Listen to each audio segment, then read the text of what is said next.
Because, you know, Film Independent is a membership organization where we have a lot of members that are aspiring filmmakers. Let's talk about you. Sure. And how did you become a filmmaker? Oh, that's a good question. I think, as with all filmmakers, got very lucky. I started in New York, and I was an assistant and worked my way up, and then I moved out to LA, and a couple years after moving here, I met with a really incredible filmmaker named Jason Reitman right after he had made his first movie, Thank You for Smoking. And I started working for him and his company, and then, you know, we started a company on our own, which I ran for many, many years, and just started producing with him, both for him and for other filmmakers, and it was sort of off from there. How did you meet Jason Reitman? So do you have his number? I do. I can give it to you. It was at his birthday last night.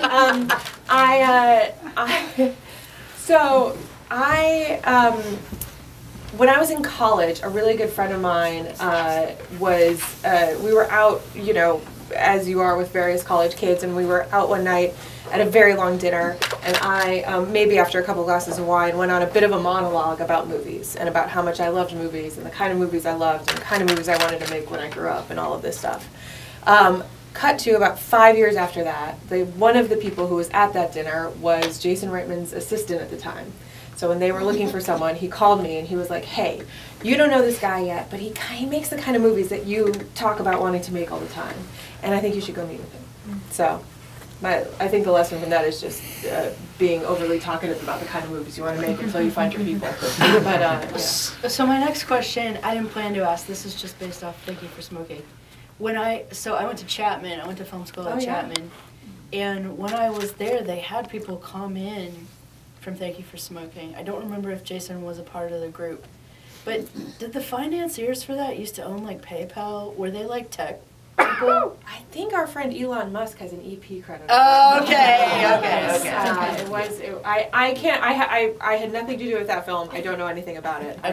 But yes, I remember the people that money. came in to talk about making Thank You for Smoking were like tech. They were all tech startups. People. Exactly. And I was like, why would you get into the movie business? Okay, what you know, like many rich people over the years have lost a lot of money in the movie business. Some made some money though too. Right. You know? Let's not discourage our rich friends from giving us money to make movies. But Jason Reitman became a thing after that movie, which is an excellent movie. Really like started him off. Did you have a feeling about him like when you were?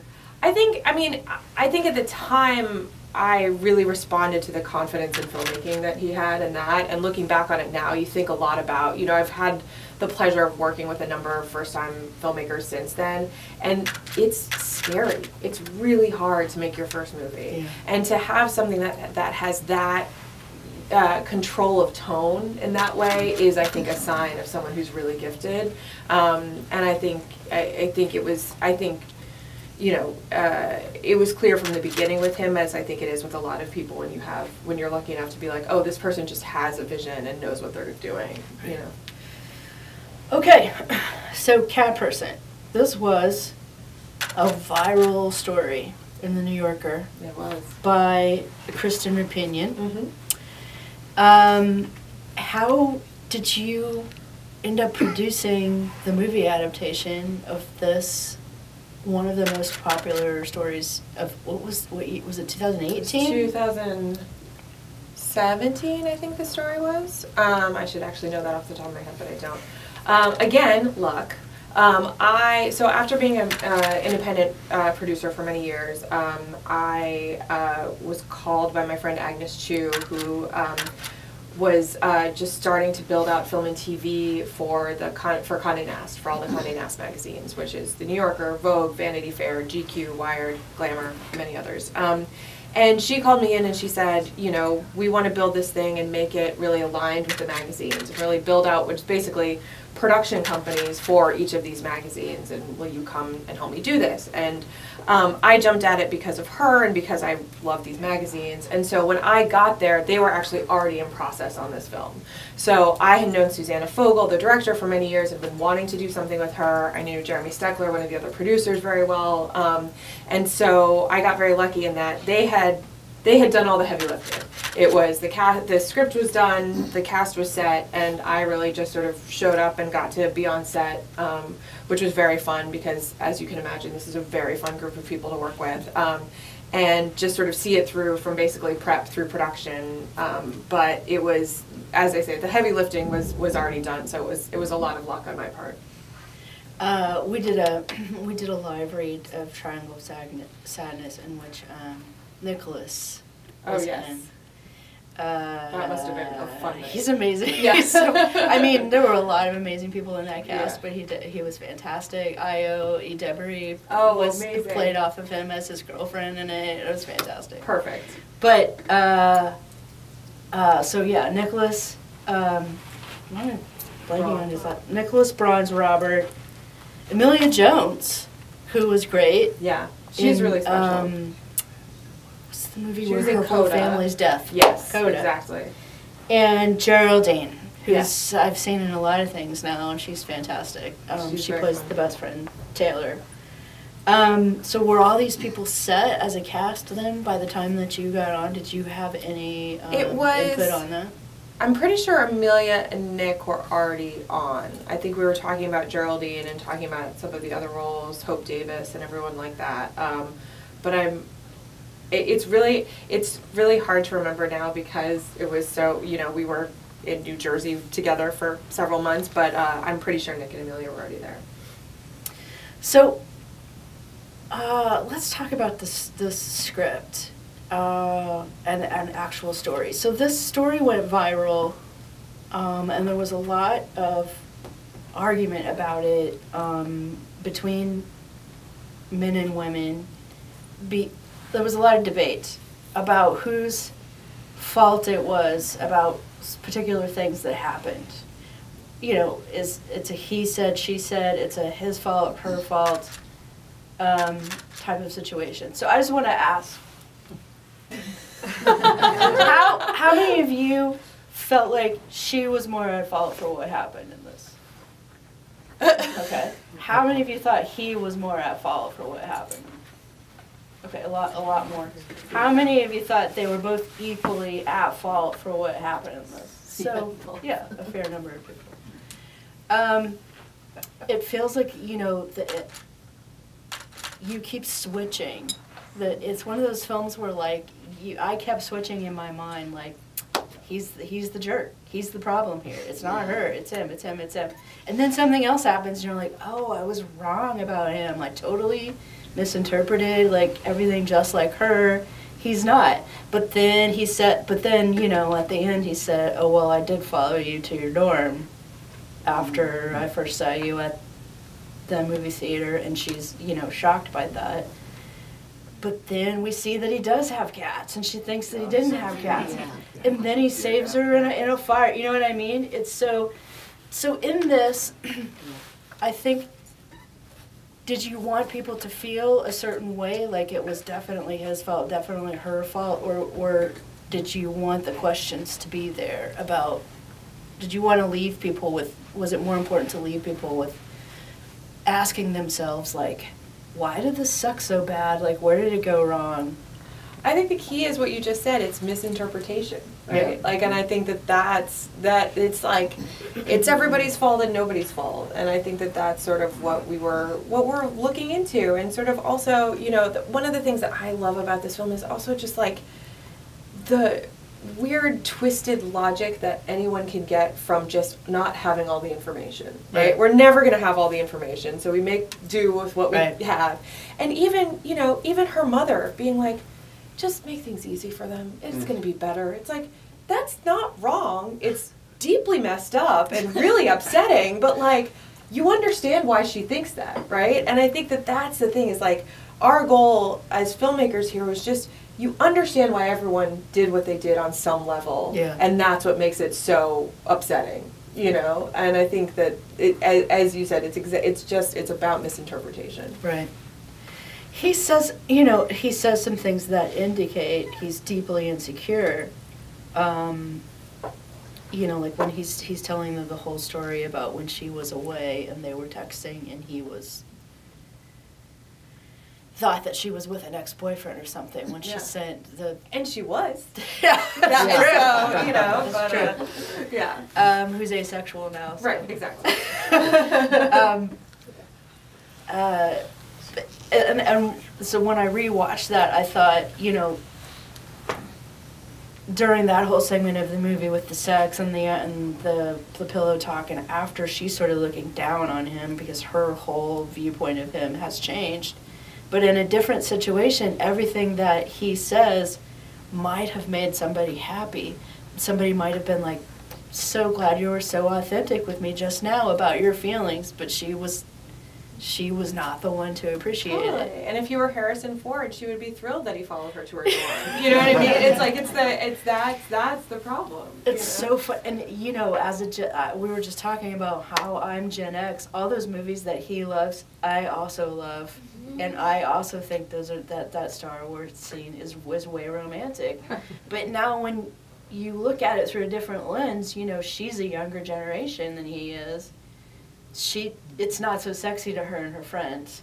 Whereas for us, that Star Wars scene and those other Harrison Ford scenes were just like melty. And now you look at them and you're just like, oh, he's kind of gross. Yeah, we actually had the video that he sends her. We did a supercut video that of course we couldn't get all the clearances for that we needed and whatnot. But like you watch that supercut video and it messes with your brain because there is half of your brain going, this is the sweetest thing ever, and there's a half of your brain going, what? No, she said no. This is bad. Like, what are we doing here? And it's really weird. It's a very strange thing to think about now. I also saw the first Star Wars at age 5, and I wanted Luke and Leia to be together. And of course, my parents got me like the action figures, and I would have Luke and Leia kiss each other. My parents are like, Jennifer, they're related to each other. I'm like, what? I didn't get that. I didn't know that.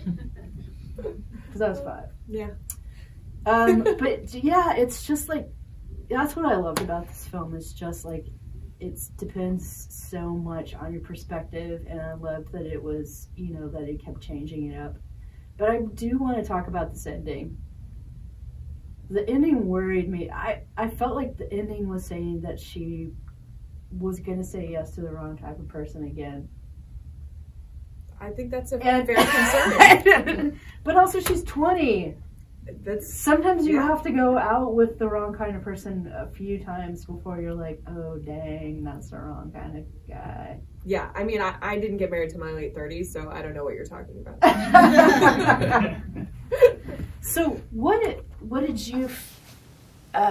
you feel like people's actual takeaway has been when you have talked to people who have seen the movie? What was their actual response? The thing that's most exciting for me is the conversation, right? Is the conversation about this idea of interpretation and this idea of communication. I think it's also, I have good friends who make a podcast about they're a married couple, and his brother is like out on the dating scene and doing online dating, and I listen to this podcast religiously because it's my friends and it's lovely, but it's also so upsetting to listen to because you're just like, he's getting everything wrong. Like he's like everything he thinks is incorrect, and it's so much of it is just about communication. And so I think it's really fun to have this conversation around this film because I think it's also a conversation around a time that I think is really complicated for everyone, right? Yeah. Like as we were just talking about, it's like our ideas of romance and what feels good to people and what people are excited about are wrapped up in all of these societal conversations. And I think that like the communication around all of this is so important, and everyone talking about this is so important. And so I'm excited about this film as being part of just a conversation, even if it's just about bad dates and how to avoid them in the future. You know, I just think that this sort of active conversation around these nuances is really interesting to me right now. Were you also trying to have Robert's character sort of it be obviously modeling himself on some of these movie characters that he idolizes in things that he says, and like he has the Indiana Jones jacket. Absolutely, the jacket. The jacket was a big source of conversation. I love that jacket, and I think it's so fun. What about the kiss on the head? Did he pull that from some movie, or was that? It's a good question. I can't remember if that was a Nick thing or a scripted thing, but it was very intentional. But when he says something like, "Well, sweetheart," yeah. I was like, "Oh yeah. no!" Exactly. This is from... But you get it, right? Like yeah. again, it's like you understand why that should be sweet, you know. But it's not. It's creepy. So, talk about working on this. Where did you shoot it? We shot it in New Jersey, right outside of the city. Right, and was all practical locations or anything on a soundstage? Well, we built the fire, the basement. Obviously, that was all built and burnt. But everything else was practical. And that scene's not in the story, right? The Correct. fire. That was the big change. Was there a lot of discussions about how you were going to end this and what the ending was going to say about him and about her? Yeah, and it's been really interesting because I think a lot of people, one of the critiques we've gotten about the film is that departure and sort of saying, well, that's not in the story. And it's like, well, yes, because right. If we just filmed the story, it would be... When you dramatize a story, it's going to have to be a little bit different. I have a friend, I don't remember who actually said this originally, but my friend is the one who says there's only two things that matter about a movie, the beginning and the ending, and the beginning's not that important. And I think that there's a real idea of, like, we made this was meant to be a movie, and it was meant to have some big ideas, and I think it necessitated a big swing. And again, I think that's part of the sort of conversation, but yeah, there were certainly a lot of conversations about that. I had read the story, it was a long time ago, and I wasn't that attached to everything being the same. Are there people here who said they had read the story, and were you attached to being it? Were you that attached to it being exactly the same? No, I'm actually kind of appreciative that it's a movie, it's not a New Yorker article. It's not a New Yorker article. Yeah. So how many days of a shoot was this? Oh God. Less than 30. I want to say 27. Yeah, it's hard. My brain is a little broken. I was 6 months pregnant when we shot this, and so I was working because I had a day job. This was part of my day job, but I was like going into our office in the mornings and then going to set for the afternoons and evenings. We were mostly shooting splits because of how many night scenes we had.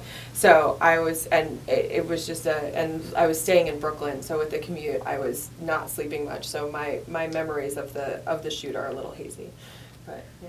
I loved that it was Isabella Rossellini's ant farm. Oh yeah, and, she's so cool, man. If you follow her Instagram, yep, she really is the most likely person to have an ant farm. This was very much part of our thinking. Yeah, exactly. Because she has a farm and like so many, like she gets out there and like herds her goats. And if you haven't seen her dressed as a bug on YouTube, I highly recommend it. just YouTube Isabella Rossellini. It's worth your time. Didn't she have a show Eco Porno? Yeah. Mm-hmm. Eco Porno. Yeah, she's great. Yeah, check it out. So this is out. It's been released in the world? It has been released in the world. In limited release or in? Well, our friend Taylor Swift took most of our theaters. So yes, no, we started in New York on October 6th and expanded to New York and LA and a few other territories this past weekend, and it'll be a sort of slow rollout. She's a bad friend. I mean, she's a good friend to some people, but it's reasonable. She didn't take Monday, Tuesday, Wednesday. So tell all your friends to go see her at the beginning of the week. But yeah, and then it'll be on. You're the first person that I have talked to in person who's actually talked about being directly affected by that. Well, I mean, I can't say. Listen, I can't say that like all of the people would be running to our movie if it were not for Taylor Swift. But I did have some questions for our distributors about the logic behind making a movie for younger women and releasing it at that time. But that is not my area of expertise. So. Yeah, I mean, a lot of people had questions about their films being released at the same time as Taylor Swift. So, do you have advice for anybody working on a first film? Do you feel like if you were to look back on you when you were starting out, do you wish that anybody would have told you certain things ahead of time? I think I think I was very lucky in where I was starting out because I was given the opportunity to ask questions without feeling so stupid that I would never ask them again. And I think that, like, making the first things, you're always going to feel a little bit stupid because you haven't done it before. It is your first rodeo. And I think that at least as a producer, I think the worst thing you can do is to pretend that you know something that you don't.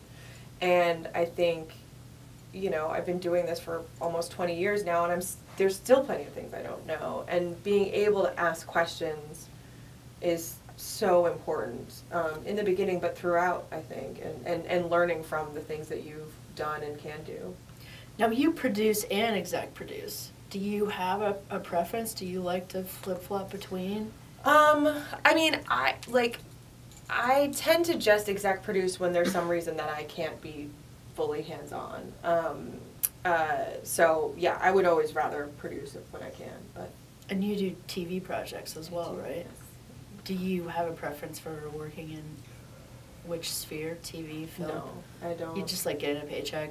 I mean, that's true. I just like making things, and Yeah. I think it's really fun to be able to make things in different ways. And with this job that I have now, I've also gotten into unscripted work, which I hadn't done before. Yeah, I was that gonna sort of say. stuff is that's really like. I think the key to all this, as I've said, is like learning, and I think that for me that's really exciting too. Did you do a doc series recently? We did. We did a Secrets of Hillsong, which is on. I watched that. I really liked it. Oh, good, thanks. Yeah. Yeah. Yeah, we have a bunch of I stuff actually on that watched space. 2 versions of that. Well, every streaming series does like a version of every true crime thing that happens. Yeah. Now, so you get to see very many tapes. It's true. I'm a huge It's true. true crime person. So. Well, good. We've got more stuff for you. Oh, good. Yeah. What do you have coming up next besides Hillsong Part 2? We have a doc in theaters right now called Invisible Beauty about this amazing woman named Beth Ann Hardison, which I highly recommend. I have not seen that yet, but I heard it's great. Really cool. I really recommend it.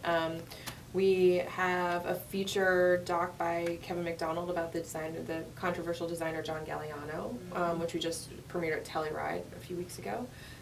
We have a bunch of stuff that's coming out next year in the docuseries space. We have So when you say we, do you have a production company? So I'm in-house for all the Condé Nast magazines. So okay. I'm building out all of their magazine studios. Oh, that's amazing. Yeah, thanks. Congratulations. Thank you. It's quite fun. Well, thank you so much for coming. It was great to talk to Great you. to talk to you, too. This movie's fascinating. Thank you. I'm going to have to watch it again. Let me know what you think. What did you all think? It's a fascinating movie, isn't it? Yes. Yeah, it was good. Because I still keep flipping back and forth in my head. I was like, he's a dick. No. She's non-communicative. It's her fault. No. Anyway, I think that makes it a great film when you have a lot of questions about it. So I appreciate that. Thank you. thank you. Thanks so much.